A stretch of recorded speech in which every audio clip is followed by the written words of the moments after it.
Hey everyone, this is my last installment for the evidence workshop, and it's what do we do with the cards once we have them written on the slips of paper.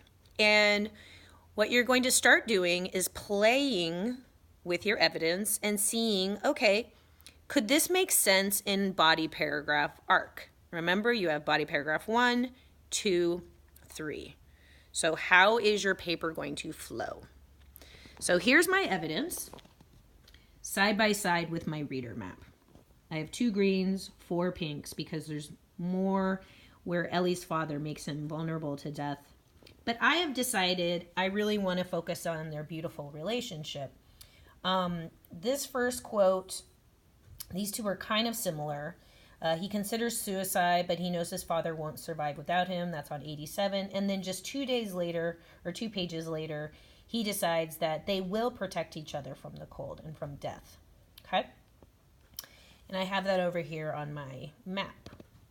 When I'm looking at the pink side, I like this quote because it's so dramatic and I want to write about it. So early on in the book, on page 54, his father is beaten, and Ellie's actually angry at his father because of this.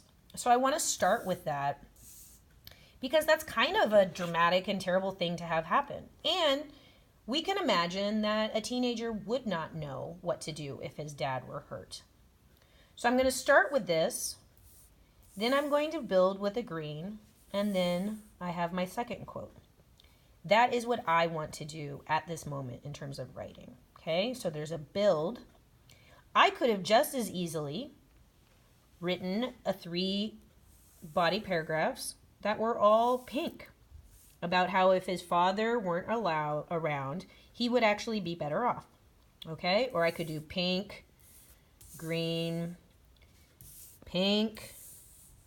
So you're figuring out from the content of what's happening in the story and what direction you want to go in, how you organize your evidence. Ultimately, we're going to be working towards using that evidence, there it is, and then backwards mapping to a thesis statement. All right, so here I am. Here's my first, and then actually it goes this way, etc. All right, and then from that evidence, what my thesis might start looking like. Okay, so right now it's in progress. I'm thinking it has something to do with how his father keeps him alive.